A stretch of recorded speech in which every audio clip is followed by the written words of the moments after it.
Dunque, il licenziamento dell'assessore Elisabetta Griso, di cui abbiamo dato notizia ieri, non è stato certamente un fulmine a ciel sereno.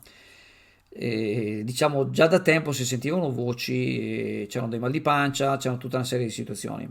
Allora, ci sembra giusto fare una specie di riassunto delle puntate precedenti. Allora, innanzitutto andiamo a quando un sindaco, in questo caso il Melau, ma in generalmente tutte le amministrazioni, non generalmente per legge, una volta che un sindaco vince l'elezione, che viene proclamato sindaco, ha un periodo di tempo limitato, mi sembra che siano 10 giorni, per nominare una giunta. Quindi deve trovare degli assessori di fiducia e anche che siano competenti.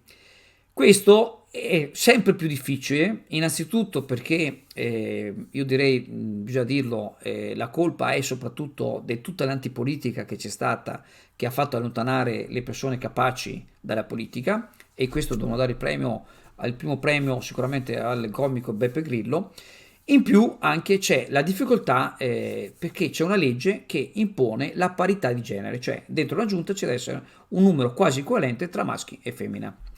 Quindi un sindaco ha pochi giorni per trovare, premessa che bisogna anche rispettare l'equilibrio diciamo dei partiti che vincono la tornata elettorale, e questo non è che si può sapere in anticipo, perché magari c'è un partito, vedi alle ultime elezioni che Fratelli d'Italia, parliamo in generale, ha avuto più voti di quello che si aspettavano rispetto alla Lega, e quindi anche là c'è tutta una serie di caselle che bisogna cercare di sistemare.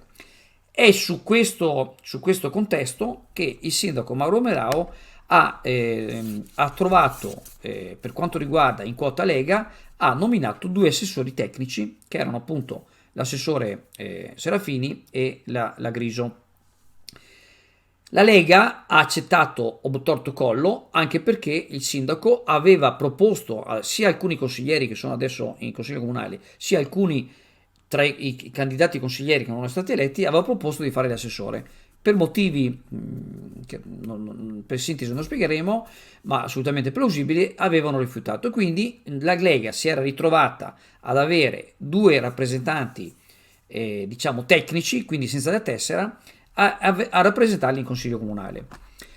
Serafini sappiamo si è dimesso, abbiamo spiegato perché. Della Griso, in pratica, vi cito praticamente che di lei ci sono stati subito i mal di pancia fin dall'inizio. Vi cito quanto, in maniera letterale, quanto ci riferisce un autorevole dirigente leghista. La Griso è un assessore tecnico, ma non riesce a portare avanti le istanze della Lega, in quanto è troppo subalterna ai dirigenti del comune, e quindi ci ritroviamo con un assessore che non è della Lega e non porta neppure avanti le istanze della Lega, in quanto, povera, non è capace di porsi. Può andarci bene un assessore così? Punto di domanda. Quindi sarebbero queste le motivazioni che hanno portato il licenziamento della Griso.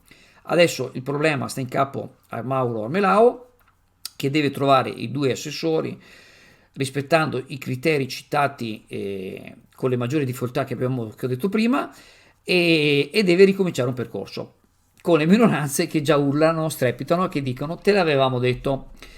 Qualcosa mi dice però che i nomi ce li ha già. Allora, siamo alla Camera, per scrivere la Camera qua ai saloni, e la Camera ha deciso di iniziare il servizio di pulizia del pesce. È assolutamente obbligatorio la prenotazione per la pulizia del pesce. Se qualcuno giustamente vuole prima venire a vedere il pesce, voi sapete che qua avete il prezzo, avete la qualità, per la pulizia passa magari pomeriggio o passa proprietario. La prenotazione si chiede almeno il giorno prima, e al numero WhatsApp 334 6698 158. Vi ricordiamo che venire qui in pescheria è comodissimo, c'è un ampio parcheggio, quindi diciamo evitate qualsiasi tipo di stress.